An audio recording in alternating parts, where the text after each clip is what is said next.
This is a Media Lab podcast. Okay, can you play that triangle? Can you just hit your triangle again, Dave? It goes this way. Am I holding it correctly? I hit the bar with the triangle, right? You're holding it upside down again. Okay, here.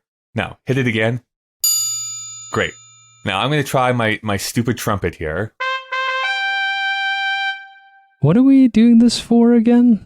I told you, the machine has made it very, very clear that if we don't do a performance, that the rec center is going to close down. What is a rec center again? Oh my God, good question. You know what? I have absolutely no idea. This is why we have to save it. This goddamn machine has hoodwinked me again. Hoodwinked. In his own garage, Kyle has built a machine, cobbled together with parts found in his friend's church basement and a dumpster behind the local Dairy Queen. This monstrosity is now alive and evil. Kyle has convinced his friend Dave to help stop the apocalypse by reviewing films the machine picks. The ultimate purpose is still unknown, and Kyle could have probably done this himself, but he's not being dragged to hell alone. This is Kyle and Dave versus the machine.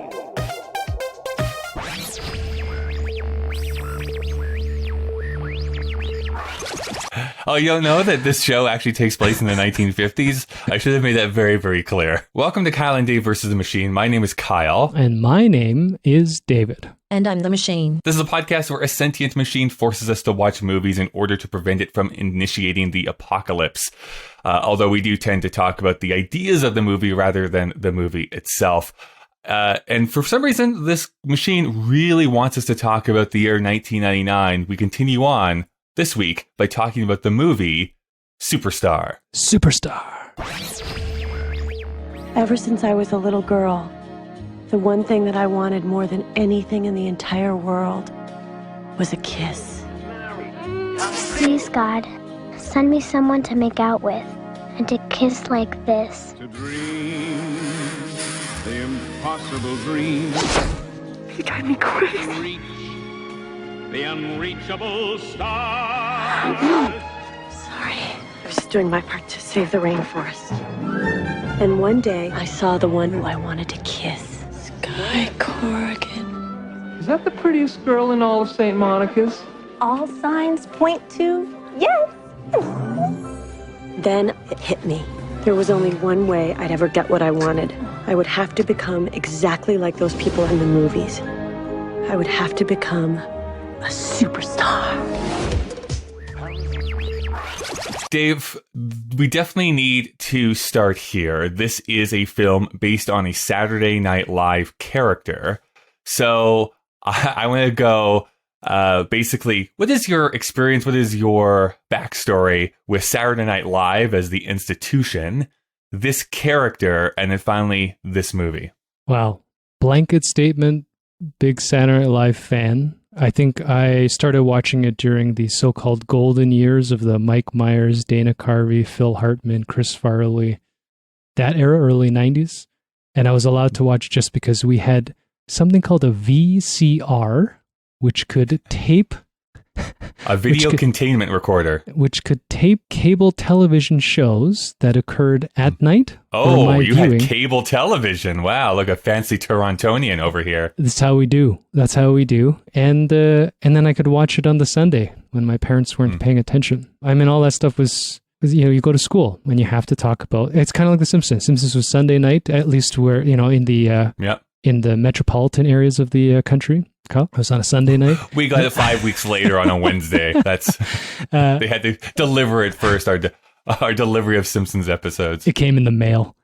So we had to, it's social capital. You got to show up on a Monday, and if you don't know the jokes, you're fucked. Mm-hmm. Yeah, that's how we used to say. You're fucked. Yeah, and I'm actually curious if that even has any type of relevance today. I don't feel it does. Like, as more and more people have gone over to streaming, definitely there'll be that discussion of like, have you seen the new season of Stranger Things, or have you seen this new other show or movie? But it doesn't feel like, oh, everyone is watching the same thing at the same time. It's like, hey, no spoilers until I see it later this week, and then we'll circle back and like have this conversation. It's just a very different dynamic. It feels like it was the peak of the power of television, particularly cable. There was it was culture forming. And while it still exists in culture, it's been left behind for sure. And we were just, I don't know if it'll be on air, but we were just talking about the idea that there are still situational comedies being created for cable television networks. I had no idea. I haven't been on cable television in more than 8 years, and I'm fine. I'm doing great, Kyle. Thanks for asking. I'm just fine. I mean, you tried to do your own haircut by the looks of it, so I don't know how fine. I paid for this, and I'm happy. So then going into the late 90s, you know, when that cast left, and many of them translated very well into the movie industry. Chris Rock did well, Adam Sandler, Mike Myers we've discussed. Unfortunately, Phil Hartman's life and Chris Farley's were cut short. It's depressing now that I've just reflected, but they could have been big. I mean, Chris Farley really hit it out before he didn't make it. And so then there was this dead period. I think that was is it the Jimmy Fallon, or is that after Will Ferrell? Anyways, there's this 3 years where it was shit, unwatchable garbage. And then they start sneaking in, Will Ferrell, Molly Shannon, Rachel Dratch. And they even start off slow because it was just so askew from the expectations of what Saturday Night Live used to be. Yeah, definitely there was like a huge vacuum that was left. I mean, that was my sense. We're pretty aligned in that I was also allowed to watch Saturday Night Live. We also had a VCR that taped it on Saturday nights, because I'm pretty sure it actually did air. I think it was 11:30 is when it started, which means it would go until 1 a.m. Right. So my parents taped it. We watched it on the Sunday afternoon, kind of as a family together. I'm trying to remember. We probably began really watching it as a family around 1990, I'm going to guess. So that was in, like you said, the Mike Myers, Adam Sandler, Phil Hartman, like those big heavyweights were all there. Then they kind of all left. It felt like all at once. And then you had this new cast that came on that had a couple of years before they really, I feel like, found their footing. But then you had this other, I thought, great renaissance of, you had like Will Ferrell, you say Rachel Dratch, Anna Gasteyer, Chris Kattan, Kristen Wiig. I'm trying to think. Well, that was even later than that. But Tina Fey and Jimmy Fallon started doing Weekend Update, which was like, this is really great. It made me care about Weekend Update for a while. And then definitely, yes, that was what kind of people were talking about on in school on the Mondays and stuff like that. So it still had this, like, I don't know, stranglehold on culture for a bit. But how about Mary Catherine Gallagher? What was your impression of that character? Yeah, so created by Molly Shannon. So when that, I don't even know if it was immediately the Next Generation, but when that cast came in, I think, I'm just trying to remember some of the bits that stood out. But Mary Catherine Gallagher was a big hit because her character would come out for 3 minutes and just be a complete fucking maniac.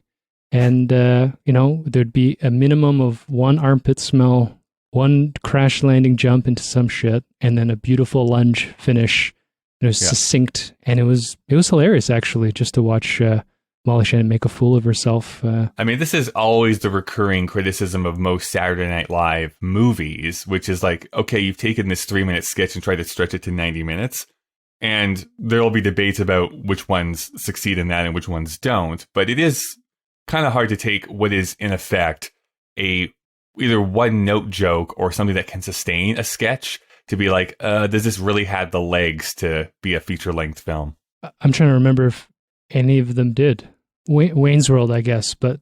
Wayne's World is kind of like maybe the exception. Although I seem to remember liking A Night at the Roxbury, but I have a feeling it probably does not hold up at all. That was one of my favorite dumb movies, like, in that era. Like, I owned it on VHS, but I haven't watched it in how many, like 20 something years. I do have a soft spot for Will Ferrell, so I probably will like it. And at that time, Chris Kattan, that character, his weird monkey man character, I mean, he's just a fucking weird Mango, dude. Yeah. No, Mango was a different one, sorry. Peepers was the monkey man. Yeah, Mango's the dancing, with the hat. So offensive now. But, that era, I think that's Norm Macdonald, and it's such a hit and miss era. Anyways, Will Ferrell's my favorite. He's great. Do you remember actually seeing this film when it came out? I don't think I saw it in the theaters. I don't know. I don't want to admit that. I'm pretty sure I watched it years later. I'm going to go through your old theater stubs and be like, you lied to me. Security cameras in like Toronto or Thornhill or something. No, I don't know. I thought, wait, have we watched this movie yet? No. No. Okay. We're So about to. The machine right. told us we have to watch this. I keep getting stuck in these time loops. I'm not even sure where I'm at. I think I have watched this, and we'll see after we watch it whether I agree with that assessment or not. But I have a feeling that I have watched it in the past. I gotcha. Yeah. I definitely saw this. This was another rental from my parents because we liked the character from Saturday Night Live. And I do recall enjoying it. But again, we're going back to me being 15, 16 years old at this time. I guess I would have been 16 at this point. And I think what 16-year-old Kyle would find funny and humorous is not necessarily what a 37-year-old currently is going to think about it. But who knows? Maybe I'll be pleasantly surprised. But this is definitely a movie I have not seen in over 20 years. So who knows at this point? Let's bundle together. We'll you just put your triangle down. You don't need to keep holding it. And we'll go and watch the movie Superstar. Let me go thank some sponsors. And then when we come back, we'll tell you our thoughts on Superstar. I just hit things with the triangle, right? That's how... You hit the triangle. You don't hit things with the triangle. Hi, everyone. It's Kyle here again. Dave is off doing something, I'm sure. But I'm here to tell you about the people who help make this show go together each and every week. Kyle and Dave vs. the Machine is a proud member of the Alberta Podcast Network, locally grown, community supported. The Alberta Podcast Network promotes and supports Alberta-made podcasts and connects their audiences with Alberta-based businesses and organizations. This episode of Kyle and Dave vs. the Machine is brought to you by World on Fire, a new podcast from CBC Edmonton. World on Fire is a new 5-part series that takes you to the front lines of out-of-control wildfires in Canada, Australia, and California. Recorded during the COVID-19 pandemic, hosts Adrian Lamb and Mike Flanagan look at what it takes to find hope in the midst of fear and destruction and how communities affected by wildfires rebuild. The series examines the high costs that wildfires cause to people's health, homes, and communities. Find World on Fire on the CBC Listen app or wherever you listen to podcasts. You can find it online at cbc.ca/worldonfire.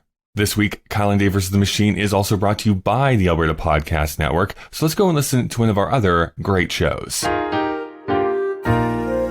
The podcast you're listening to is a proud member of the Alberta Podcast Network, locally grown, community supported. My name is Kyle, and I'm the host of Putting It Together. From a very early age, I've been obsessed with musical theater, and in particular, I've adored the music of composer Stephen Sondheim. So I decided to create a podcast where I invite on a new guest each week and go through each one of his productions, show by show, and song by song. You'll learn about theater history, you'll laugh, maybe cry, but always you'll be swept up in the music. It's called Putting It Together, and it's available anywhere you get podcasts.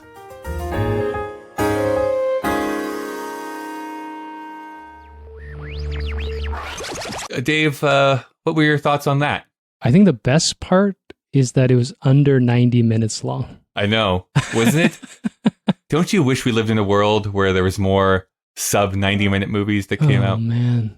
Kyle. Makes the pain feel a lot less astute or acute, I guess, when it happens. Or we're just talking about that it should have probably been left at 3 minutes. I think I could have handled 3 minutes of that. I could have handled 3 minutes of that. I think we're probably aligned on this, but let's do some background information here first. So Superstar was released on October 8th, 1999.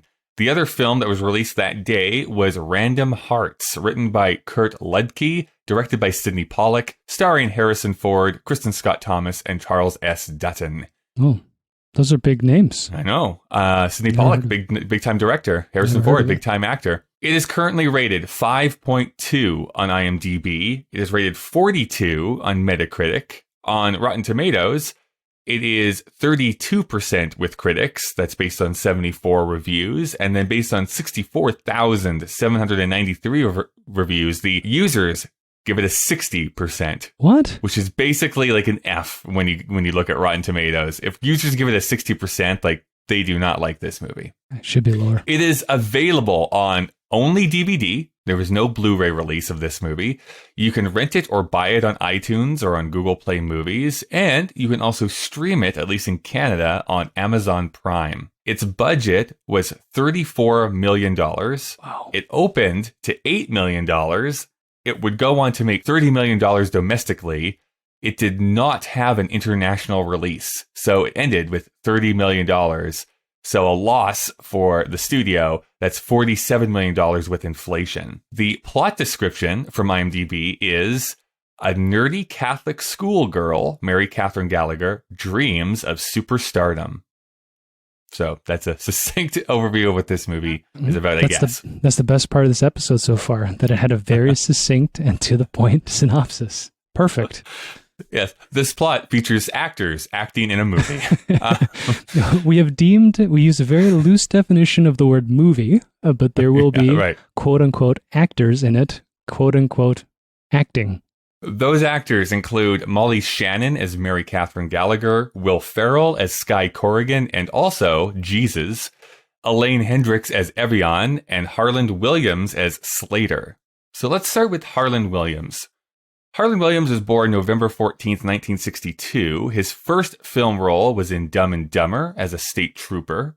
He continued being in comedy films of the 90s, such as Down Periscope, Wag the Dog, Half Baked, and There's Something About Mary. At one time, it looked like he might become the next major comedy star, but that never really happened. However, he has worked steadily for the last 20 years.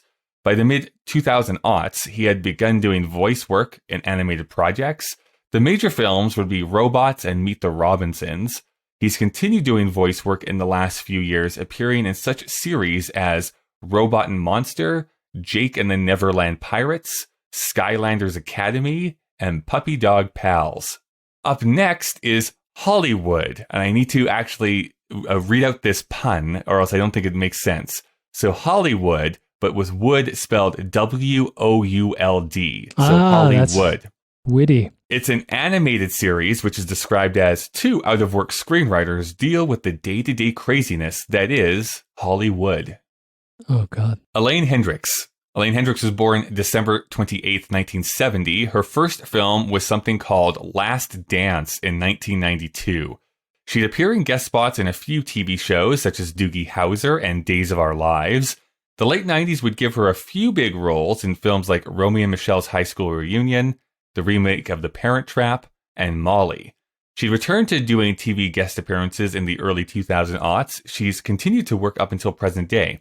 But probably her most, maybe, well-known role is as Alexis Carrington in the remake of Dynasty on TV. Her next film will be The Country Club. Its plot description is a farcical coming-of-age comedy about teen golfers competing in a country club's junior tournament. Is Molly Shannon? No. Or is it a movie about MDMA? Nothing to do with anything. Dave, I'm going to send you over what the machine wants you to read so you can pick up with Will Ferrell. Just going to take out my pencil and make a couple of minor edits here. Sure. Imagine me doing, prep work for this now, Kyle. You've changed me. I might have done a quick second glance at it, but I'm pretty sure we'll discover that there is multiple grammatical mistakes. Oh, no, it's less than that. I just added a few little things. But okay, and you can keep them if you want, but Will Ferrell, born July 16th, 1967. After making minor guest appearances on some TV shows in the mid-90s, he was cast on Saturday Night Live in 1995. This was part of a rebuilding year after a bunch of members had left the show. He would soon become one of the standout members and a star of the show. He'd leave SNL in 2002, but has returned as a host several times. What do you think of that, Kyle? That reads better, right? I like it. It's great. It's great. He has played small parts in the Austin Powers movies, which we have already seen. Then came A Night at the Roxbury as a co-lead and some supporting performances in Dick, Zoolander, and Old School. What was that first movie again? Dick? Yeah, Dick? You hit that really nicely. I have never watched Dick. That's all right. I remember. It was fine. But again, haven't watched it in over 20 years, so who knows? Yeah, Dick is fine. Is this what we're doing now? He'd then blow up and become a big fucking deal. Is that how we want to put that? Whoa. F-bomb here. Yeah. Elf was his breakthrough as a box office star. He'd follow that up by being in Anchorman, Kicking and Screaming, Talladega Nights, Blades of Glory, and Step Brothers. He'd also flex his dramatic chops by being in Melinda and Melinda and Stranger Than Fiction. His star is slightly faded with only the occasional hit. Shout out to the Lego Movie. That was way better than I I thought it was going to be, but it's a good movie. He had a reasonably successful stand-up stint as George W. Bush. Did you know that, Kyle? I did, yeah. He was on Broadway for a bit. He would be a founding member of Funny or Die, the online comedy YouTube channel, and he's done a bunch of TV appearances, and he's recently appeared in the Between Two Ferns movie, and he's in the drama Downhill, co-starring Julia Louis-Dreyfus. He's also taken a role as producer along with his friend Adam McKay, helping to make Oscar-nominated films like Vice, as well as a bunch of prestige TV. Up next, as of this recording, is going to be Eurovision Song Contest, The Story of Fire. I've already bookmarked it on Netflix. Good for you. Its plot description is: when aspiring musicians Lars and Sigrid are given the opportunity to represent their country at the world's biggest song competition, they finally have a chance to prove that any dream worth having is a dream worth fighting for. Looks terrible, but I'm glad you bookmarked it. You can watch it for the both of us. I got a soft spot for him. Molly Shannon. Born September 16th, 1964, one of her first roles was as a guest spot on Twin Peaks in 1991. She'd also be on 5 episodes of In Living Color. She would be cast on Saturday Night Live at the same time as Will Ferrell. She left the show 1 year before he did in 2001. Her movie career would see her in such things as Analyze This, Never Been Kissed, How the Grinch Stole Christmas, and Wet Hot American Summer. The movie's actually funnier than I thought it would be. I really love Wet Hot American Summer, but you kind of have to lock into the comedy or it makes a lot of people mad. Let's put it that way. Very uncomfortable. The sequel is even weirder, but yeah. She'd constantly find work being in a handful of those Will Ferrell movies before being on 17 episodes of Kath and Kim. The last few years, she's been getting very positive reviews on the TV show Divorce. She recently appeared in the Netflix film Horse Girl. By the way, Kath and Kim, just if you don't know, is one of those situational comedies that don't really get made anymore. Or they do, but nobody watches them. I've never heard of it, but I'm presuming there are two women in it. One whose name is Kath, and the other whose name is Kim. Actually, it's two men, weirdly. Interesting. No, I have no idea. You had me shocked, actually. She has also recently paired up with Will in a weird bit of live TV as Cord and Tish, which is, I don't like it, but it's okay. It's not for everyone, but at least they seem to have fun with it. Wait a second. I thought they were just being their characters, like the two high school music makers that they played on SNL. Are you telling me that it's like a completely different set of characters? No, I think it's the same characters, but they did the famous was the Rose Parade or whatever. Yeah. But when I Googled it just now in making edits, they've done a lot of weird stuff on the side. Well, Will Ferrell does that too. He has a weird subversiveness where he'll pop up in places where you don't think he should be. But I don't know, they're having fun. They have money. They don't give a shit. And we'll talk about privilege and being white. No, we won't go there. Up next is Big Deal. Its plot description is: a woman overcomes childhood leukemia. Wow, that's a Latin spelling. A woman overcomes childhood leukemia to achieve her dream of becoming an on-air host at a home shopping network. It's a very Molly Shannon type of description. I don't know if it's her doing that, but I would assume it is. Written by Molly Shannon and Steve Coren. Mary Catherine Gallagher was a popular character created and played by Molly Shannon during her SNL stint. Perhaps it should have ended there. Steve Coren began writing for SNL in 1991, but he also is credited for 5 episodes of Seinfeld. He'd write the other SNL film, A Night at the Roxbury, and some other credits you may be familiar with are Bruce Almighty, Click, and Jack and Jill. Your other boy that you like, your Adam Sandler films. Well, Click was okay. Jack and Jill's awful. So, Steve Coren. But Bruce Almighty is actually really funny. So I don't know how he's involved with that because who knows? This movie wasn't. Currently, he has no upcoming films. Directed by Bruce McCulloch. Born May 12th, 1961. Probably he's best known as one of the core members of Kids in the Hall. At least in Canada, he will be.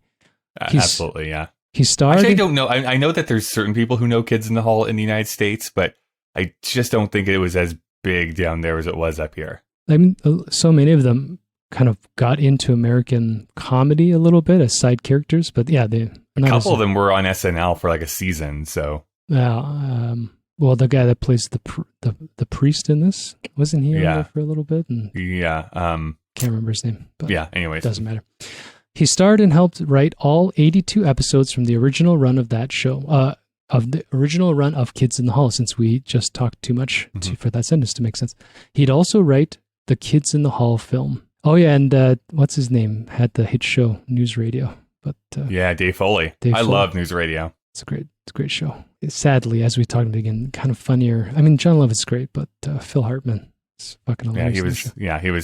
He was the A team. John Lovitz is who you bring in if you're like, well, I guess we have Lovitz. Who else do we have? We're not going to get Spade. We don't have Spade money, so let's get Lovitz. I feel like we're in a roast now. It just feels like a Comedy Central roast. After Superstar, he'd be the director of Stealing Harvard and Comeback Season. That'd be his last film that he'd direct. But he'd moved to TV to direct episodes of Brooklyn Nine-Nine, Trailer Park Boys, and 6 episodes of Schitt's Creek. He's currently producing and directing a new Canadian sketch show called Tall Boys. Z, with a Z. With a Z. Or Z, as they say in the States. No, y'all. No, it's Z.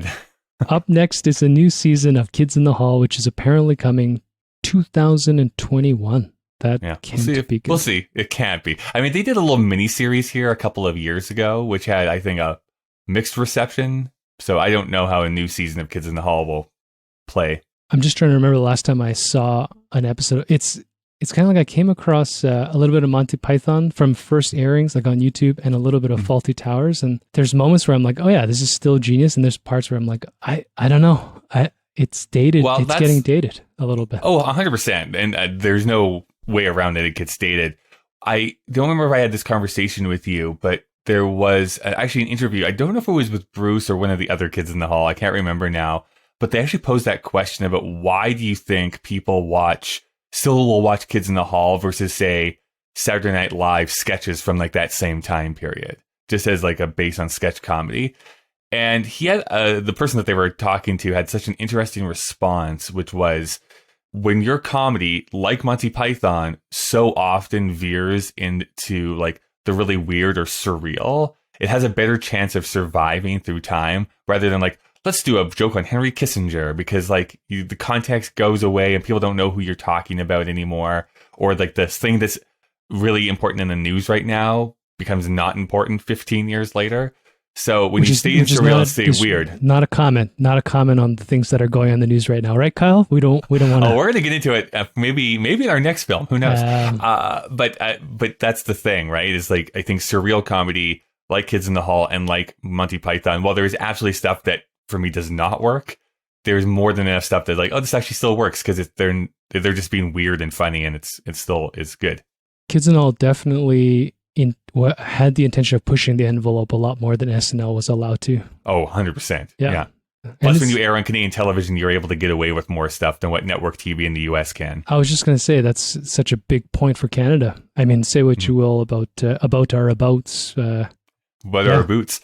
Anyways, this is not about Kids in the Hall, but we can maybe talk about that. If maybe the machine will have us review Hard Candy at some point, if we ever get to that year.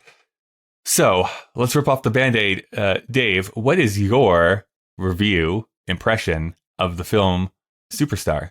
It was awful. I think no, but tell me how you really feel. The saving graces for me, of course, are as soon as Will Ferrell came on the screen as Sky, I was giggling just because he's so stupid. And then when he reappeared as God or Jesus, I was dying because it was the only part that I actually enjoyed. There were a few moments of, I mean, the whole movie's cringing. So the first few times Molly Shannon has a romantic fantasy with a tree and a signpost, it's like, it's not funny, but it's like, you can't put your eyes away because you can't understand how she'd go that far. I wish somebody would kiss me. And then the rest of it was garbage. It was a bad movie. I couldn't. Yeah, it's not bad. I'm trying to think. I might have laughed in pity one time, but that's I want to get into a little bit more of that. I just wanted to, before it leaves my mind, Will Ferrell has classically said that he basically can only play 3 characters, and so it's up to like the makeup department to make it look like it's a different character. Anyways, my favorite one that he does is the way that he plays Jesus. Yeah. That the voice that he puts on and his like mannerisms and stuff. Just like, hey. He's all this really gangly and like really super bright voice. Like, yeah, let's do this thing. I'm Jizo. Like, I don't know. That part I liked. It's Hilarious. great. Yeah. Even his what is it? Sky Silk, whatever his the Sky. Yeah. The hip dude. It's the same character, but like dumber. And yeah, exactly. some of the lines are great. Like, we have to talk. I don't have time right now. And then the next day, it's like, we talked about this last night. I mean, that's funny. Yeah. He probably improv that shit because there's no way that the writer actually had the foresight. That's what I feel is like. I have not read the script, so there's no way for me to actually know this 100%. I think, yes, this starts at a script level because you have talented comedians that are a part of this. You have a talented comedic director helping people out. Like, it's not like these people can't be funny. I've seen other things they've been in that have been very funny. And so I think that maybe that's what it is. It's like there was just not enough time where they rushed through this. Or Lord Michaels really wanted to buy a new boat, so he's like, let's just get this movie into theaters as quickly as we can. For $30 million, you think that they could make some time? But I think you would think. I think your first comment, I don't know, just before, I mean, earlier in our conversation, I think when the source material is designed to get a slapstick laugh within 3 minutes or less, stretching that out to 90, there's no depth. Her character doesn't make any sense. Well, I think that is maybe the Mary Catherine Gallagher character, I think is fascinating in two areas where I don't think that there's really much of an arc that happens in this film for her. I think there's much more of an arc for like the Harlan Williams character. Right. Like that's kind of like the emotional arc that's going through this film, but she doesn't really learn anything really. Until the last minute. Maybe the last minute. And I think the other big thing in a better film, I would say, oh, this is a very bold choice to do, but I don't think she's necessarily very nice or likable in many ways. Like she's kind of this like grotesquerie of a person. Like she's not even really a character. She is a sketch monstrosity that's in front of this. I was actually, when we were supposed to be watching the movie, I was reading reviews, and that's basically what Roger Ebert said is like, this is a vile creature that is like in this film. And like, there's nothing for a viewer to latch on to. Even like my favorite comedies, there's usually there's something that's grounding it. So like I can take these flights of fancy. And this one, for me, this doesn't really have that much at all. However, some things that I kind of wrote down here to go through. I didn't look it up, but I have to imagine this was filmed in Canada because of the couple of Canadian cameos that pop up in this. The big one being Tom Green, who's throughout the movie. But did you notice the other one that's there?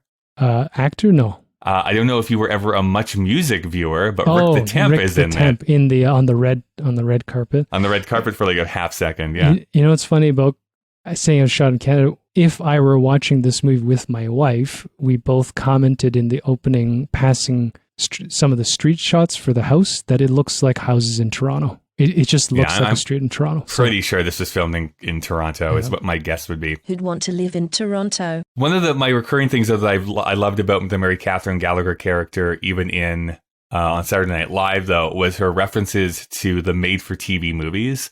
And actually, growing up, I thought those were completely 100% made up. But they aren't. Actually, most of the ones that I know of now, like, no, those are actual real made-for-TV movies, and those are actual quotes from them. Yeah. So whoever writes those, which I'm assuming is Molly Shannon, has a very deep understanding of made-for-TV movies, which I think is hilarious. That's one of the missed opportunities, right? I mean, like I've actually seen Bubble Boy. If you're going to reference Bubble Boy, shouldn't there be a Bubble Boy moment? Boy in the Bubble, actually. Boy in the Bubble is actually what it's called. But. But how much funnier would it have been if there was a scene where she was trapped in some kind of bubble cage? You know, like there could have been so much of a more. I think that maybe. See, this is the thing. Like we always end up in this place of like spitballing a better made movie.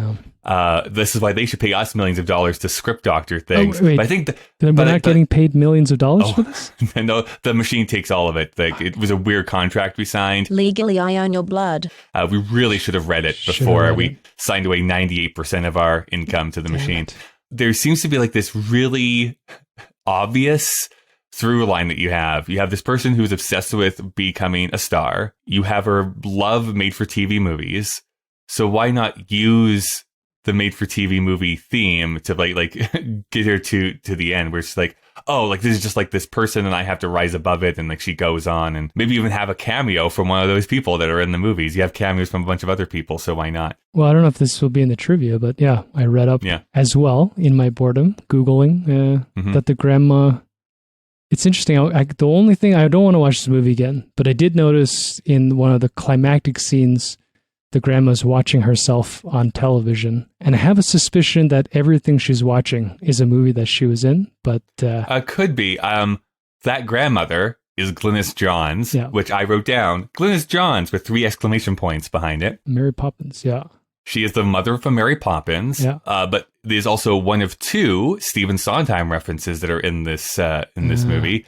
She originated the role of Desiree Armfeldt in a musical called A Little Night Music, which most people don't know about, but you will you'll probably know the major song that came out from that, which was Send in the Clowns. So Send in the Clowns came from A Little Night Music and became Sondheim's like biggest hit he ever wrote. Came from that show, which is weird. How does it go, Kyle? It goes Send in the Clowns. That doesn't sound like music. Could you give me a little, like a note? I could hum a starting. Isn't it rich? Aren't we a pair? You hearing that? Anyways, doesn't matter. That's Send in the Clowns. I prefer Starlight Express. But the other one, the movie she's actually watching, I should double check. I don't know if she's actually in that movie. Maybe she is, but that's Gypsy. She's watching the film version of Gypsy, which was another Sondheim show that he wrote back in the day. So weird that there's like these couple of Sondheim references. She also gets to say the one F word in this PG-13 movie, which is fun too. This will also be Glynis Johns' last movie she would ever appear in. So, and she's still alive. She's 97, still alive, and still kicking. Virility. Definitely, this is like your favorite thing of being like a film is a period piece. Like every 90s film is now a period piece. But it definitely is, you have her basically having her after school job of being the rewind girl. That job doesn't exist anymore, and video stores don't even exist anymore. So like that's a double whammy that goes on there. I think that the biggest one for me is what another reviewer said, and I wish I could remember. I don't think this was Ebert. I think it was somebody else. Actually, yeah, it was someone on Letterboxd who I have now forgotten who they are, so I can't give proper credit.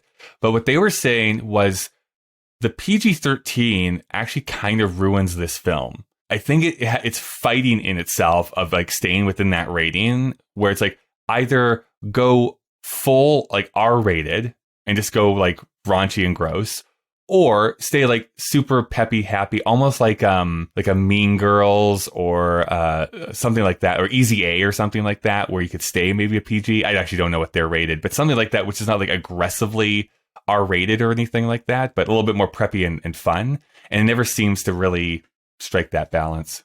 I can't remember if there were R-rated comedies at this era, or if it was like Hangover or something that changed that.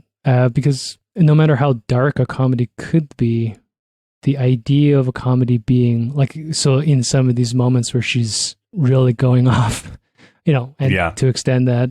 Yeah, I'm trying to think of I'm sure there's someone could come in and give me an example. R-rated comedy. From what I remember, the only time you could get an R-rated comedy, quote unquote, was if it was like paired with another genre. So like Beverly Hills Cop, right? Right. But that's an action comedy, right? It's not just a straight comedy. It could be R-rated. Right. But that's an interesting thing to think about. I would be interesting to think.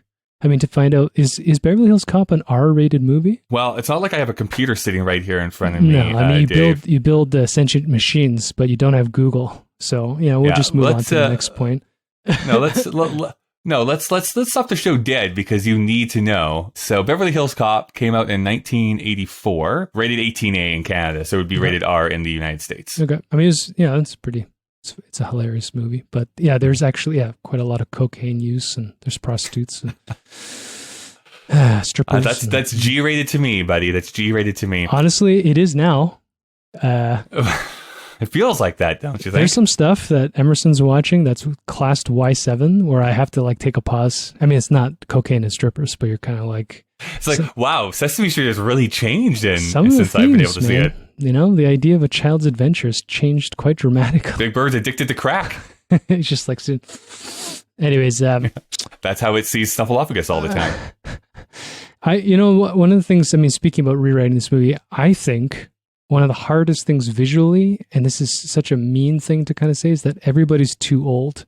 And I feel like that could be a good bit if all of the secondary support characters were teenagers or played by younger people, so that it was quite a dramatic thing. So like if everybody's, let's say early, because it's the 90s, so early 20s, but then Will Ferrell's clearly in his 40s and he's like the hot jock, and Molly Shannon's best friends in the, the nerd class are all high schoolers.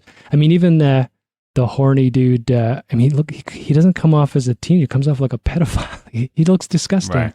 But if you had I'm suddenly thinking of like School of Rock, like you have like a kid actor to just give us a frame of how old this character is supposed to be. Because it almost looks like just a bunch of remedial adults in a high school, saying dumb I'm wondering shit. if, because you could have them all be old. Like we just talked about Wet Hot American Summer. That's exactly what they do. Every closed loop, adult right? There. Yeah. Exactly. So everyone is playing a kid, but is actually old, right? Like that's the kind of the conceit that you have to lock into to like accept that movie on its face. Whereas I like that idea where they're the only old ones, or I just wonder if it was just a mistake from the first place to set this in high school. Yeah. I mean, that's what Mary Catherine Gallagher is, but I wonder if maybe Molly Shannon felt like she had to play the character, or if she could have just given this off to an actual teenager and let it actually be a movie about with teenagers in those roles. I mean, speaking about how the character has no redeeming qualities, even in the opening sequence with her younger self, it would have been an interesting idea if they were interested in focusing on Mary Catherine Gallagher as a character, to have a story about why she is who she is, instead of just assuming that this is who she's always been, and somehow we give a shit and we want to see her succeed. Because I didn't care. And you're right, the Harlan character, whatever his cool motorcycle dude character's name is, he's much more watchable. Slater, by the way. Slater, of course. He's much more watchable in that role. And when he walks in the classroom, it's quite jarring because there's no way he's a high school student. It's hilarious, right? Well, all of them are in their late 30s or mid 30s at this point. So it's just like, oof. So even if Molly Shannon has to, and she should have been the star. I mean, I don't think any other human being could be Mary Catherine Gallagher. Just her energy level is insane. There's just something about it. The tone it just feels so awkward. Well, it's awkward, and I think also maybe attributed to it being based on a sketch. I also never felt like any of the scenes really fit with one another. No. It felt like it just kept bouncing around like, oh, okay, now we're into this other place. Like nothing ever felt like it was leading from one scene to the next. It was like, oh, this is a scene, a sketch, and now this is another scene, a sketch. And maybe that is true with this guy like cutting his teeth on Saturday Night Live for like the previous 8 years to this. It was like, I'm used to writing sketches, and that's what it feels like. Every scene is a sketch instead of it feeling like a real movie. Now that you brought it up, because Bruce McCullough is going to have that mindset too, because this is coming out of Kids in Hall. It actually makes sense that it might have been written as like 43-minute bits, that they shaved down and tried to stitch together. Because it from moment to moment, even like the Will Ferrell parts where I'm laughing, they're not continuous because it makes sense in the context of the movie. Right. He just appears, does something hilarious, and then you walk away from it, and then you have to deal with 15 minutes of Molly Shannon doing something. It doesn't matter. It is interesting to see though, because really Will Ferrell in this movie is not really the co-lead. Like he's there, he's a supporting actor, but like he's on the poster, his name is above the title. If you look at the DVD art, and that's based really on all the stuff that came after this. This is him at the very beginning of his career. So it's fascinating to see, like, he is not really the co-lead in this, and yet he's treated as if he is.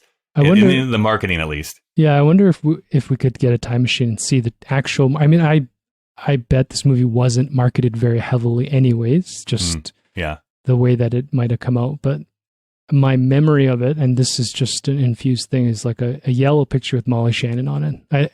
Other than if you Google it now looking for this movie, Will Ferrell will appear on it because he's a household name, in my opinion, anyways. But I wonder if that time, he doesn't even come up in the billing because he's just a Saturday Night Live character actor who came in, played a fool, and everybody realized, this guy's got something. Yeah, I mean, the crazy thing, I guess it would have been it probably would have been starting in this season of Saturday Night Live that was currently on the air, would probably have been his first time playing George W. Bush. Like, we're talking about he's just on the cusp of like breaking through with that character and then eventually into movies and stuff like that. So it's so wild to, like, we're at the very early onset of his career. This is also the generation of SNL. I mean, I hated Jimmy Fallon for this, because he's the worst when he was on SNL, but this was the beginning of the continuous breaking. Like, right. Which, by the way, Lord Michaels hates. Of course. He really dislikes it when people break. Yeah. But this is the beginning. Like, even when Fred Armisen shows up and Kristen Wiig shows up, I mean, it almost started to feel like I was only watching it to see when somebody would break, because right. It just got, silly. And I think that started with Will Ferrell, because when he, like you said, I don't think he's only got 3 characters, but once he gets into a mode, and if you're standing in front of him and he's playing that Jesus character, how do you stay on point? He's such a buffoon. So that's what I find is the only saving grace of this movie. Yeah, it's too bad. Like I say, it's filled with like good actors. There's smart people behind this. It just is, I think, fails as a movie. I think there's a couple of, like you said, like the Will Ferrell character of Jesus. I actually love Glynis Johns in her very reduced role as the grandmother. Yep. Like old-timey actress, like being brought into the modern day, at least at that time. So there's a couple of elements, but overall, there's not much else to say, really. It's not a good movie. Like, it's not a good movie. Is it Mark McKinnon? No. Who's the Mark McKinnon was another Kids in the Hall, and I think he was the one who came on as a cast member for a bit. No, then who's playing the priest? It's a different. No, that's not Mark McKinnon. Anyways, yes, it is. Yeah. No, that is Mark McKinnon. Like, that priest character is such a Kids in the Hall character. Yes, and 100%. I feel like there were some moments that were actually kind of funny with him, but they're drawn away because actually him eating the dry toast. Oh my God. That was, I mean, that by itself is great, but like, again, is like a small sketch in like this weird amalgamation of a movie. I think I wrote down that that's such a great metaphor of watching this film.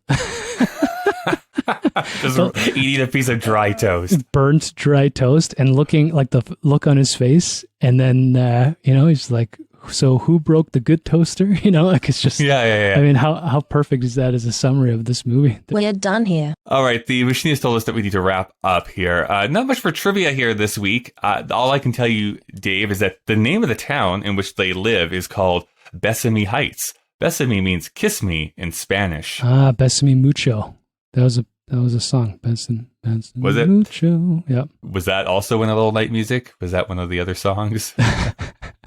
I'm trying to remember why I know that, but it's probably in a movie somewhere. Dave, there's one trivia for you to read. Every car seen in the movie, with the exception of the opening sequence, is either a lime green or black new Volkswagen Beetle. The cars in the opening sequence are all classic VW Beetles. I was so distracted. Not something I noticed, actually. I would never have noticed that. I was so distracted by how much I didn't want to be watching this. I didn't even notice there were cars in it. I just, I saw the motorcycle. Yeah, there was a motorcycle in it. Which was also a VW Bug, weirdly enough.